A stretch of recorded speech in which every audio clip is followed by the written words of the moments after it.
Today, we're going to discuss quality improvement processes in EMS. And to quote Alexander Pope, well, to err is human. So, why are we doing this?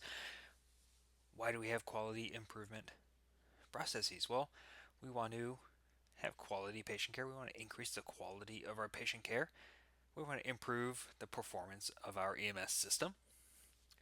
And we want to learn from all of these lessons. We want to learn from this. So, increase patient care quality, increased system performance, and increased organizational learning and really personal learning. So our quality improvement process, we're going to be tracking things. We're going to be tracking data. It might be time to first EKG for our chest pain patients. And are we above the board? Are we below the board? Are we meeting expectations? Are we not meeting expectations? We might be looking at STEMIs and 12 leads and aspirin and going to the proper destination, right? We see in January here only 92%, well, I say 92, only 92, 92% of STEMI patients went to the proper facility. Well, something changed, right? And all of a sudden we're at 100%, maybe 97 here, 97 there. But this is our quality improvement process. Same thing with stroke here. Are we collecting blood glucose from our suspected stroke patients? We've got a benchmark there. We've got our state median. If we look at that, how many, what the percentage of potential stroke patients are getting blood sugars drawn.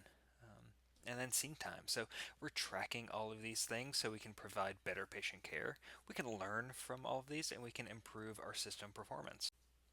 Now, while we're talking about quality improvement, we do have to draw a line between quality assurance and quality improvement.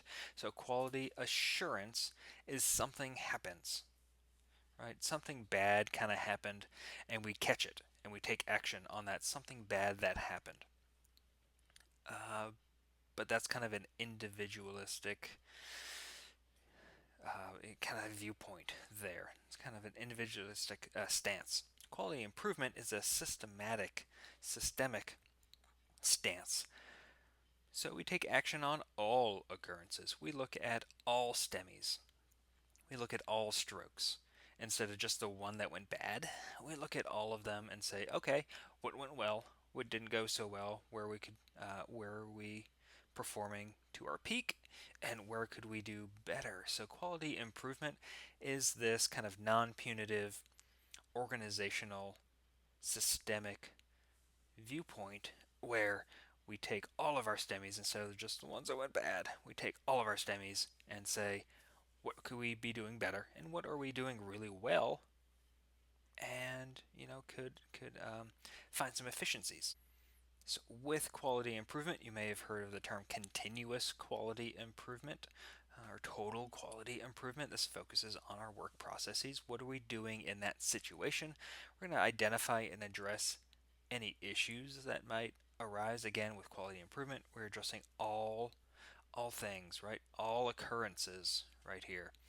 All occurrences in that thing that we're tracking. So here we'll talk STEMIs. So identifying and addressing any issues that may come up in STEMI patients, and this is typically non-punitive. So we're not going after anybody. We're trying to learn lessons. We're trying to increase or better our patient care, trying to increase our system performance. So that being said, our quality improvement process is process focused, it's work focused, it's patient focused. The outcome here is better patient care. It's data based. We're collecting a lot of data, analyzing those data. It's data based. It's employee empowered.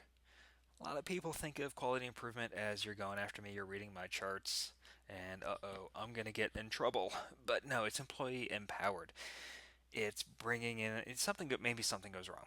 It's bringing in those team members on that call and saying, what happened? What can we learn from this? It's not, it may not be their fault. Most of the times it's not their fault. It's an organizational kind of issue. It might be a process issue. So what can we learn from this? So it really is employee empowered, and it has this greater organizational impact. This one call may have this great organizational impact where we change some process, we change a protocol, we change a procedure, right? So quality improvement isn't a four-letter word.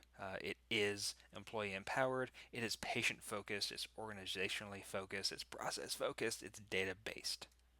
So a couple broad ways we can go about this quality improvement process is this focus acronym. So we can find a problem, we can find an issue, find a process that we want to focus on. Then we're going to organize and kind of put this team together. So maybe you don't have a QI team. We're going to organize this team, put this team together, kind of train them in the process and all that. But we're going to put them together. We're going to clarify. So clarifying results in the team, kind of moving to clarify processes and problems. So we've got this we've found a problem. Now we're going to kind of clarify that problem, clarify the process that should be followed. Then we're going to understand the process problem. So this involves data measurement, data collection, and metrics, right? So we've got the data, we're going to understand the data, and then we're going to select and identify a set of improvements that could be made from the data that we have and the problem that we've defined. We can also follow this other acronym, PDCA, this plan, do, check, act.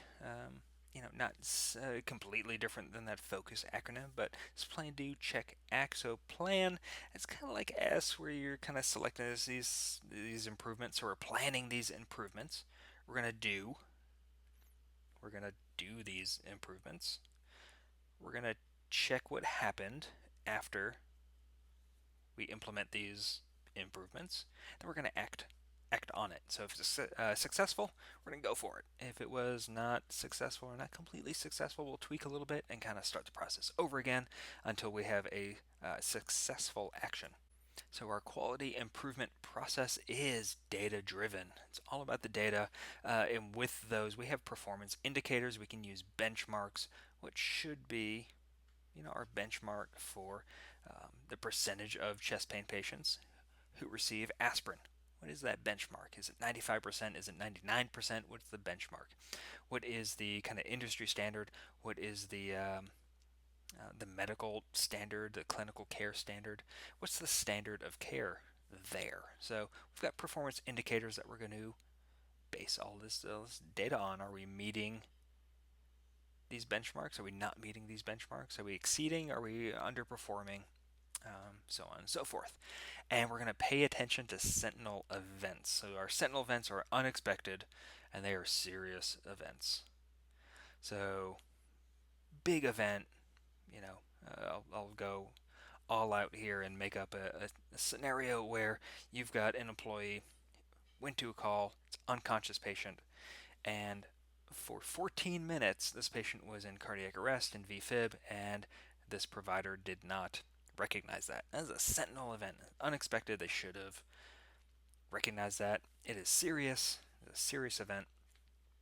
So what needs to be done with this, right? So we say usually quality improvement non-punitive, maybe sometimes, usually not. Sentinel events can be other events as well. It can be maybe one of your ambulance units gets into a vehicle collision, right? That's a sentinel event. So sentinel events don't have to be individualized. They don't have to be medical. They can be other events within the organization. But quality improvement looks at data, looks at our performance indicators, and doesn't ignore and really kind of tries to pick out these sentinel events that we can avoid. Sentinel events are avoidable. And through all of this, you're going to have this quality improvement team that you're going to be working with. Well, your quality improvement team should include your medical director. It's kind of a given right there. Medical director, leadership and administration, right? Your chief, your director, assistant, deputy directors, whoever. So your top leadership, your administration should include your supervisors, should include your FTOs, should include field employees, right? So everyone, kind of top to bottom in your organization, should be part of this quality improvement team. So it's just not this top-down approach where you have this supervisor or you have the deputy director, your director, reading your chart and then going to this employee and saying, you did terrible on this call. That's not what this quality improvement is about. It's about empowerment. And it's about learning. And it's about making the organization better. It's about bettering patient care. So, top to bottom, medical director to field employees should be included in this. You also should have some hospital representatives. So, a hospital understands what you're doing, how you're doing it, what the hospital needs, what that ER needs, and what you're providing in the field. So, you're both kind of on the same page. The hospital is your local hospital representatives, whether it's one hospital or eight, include them. So there's good communication, good open communication. Then we're also going to try to hopefully include regulators, state offices, local, regional offices of EMS, departments of EMS can be included on these QI teams. And then an important but often overlooked stakeholder here are the actual citizens, right? Why not have someone from the community on your QI team to understand what you do, understand what we're doing here, understand what paramedics do, understand what the EMS system is designed to do, where the limitations are, and you might be surprised what the that outside eye, outside um, vantage point has to offer. So don't be afraid of your local community and pulling in and inviting your residents, your citizens onto your QI team. As always, if you have any questions, comments, concerns, or cuss words, please let me know.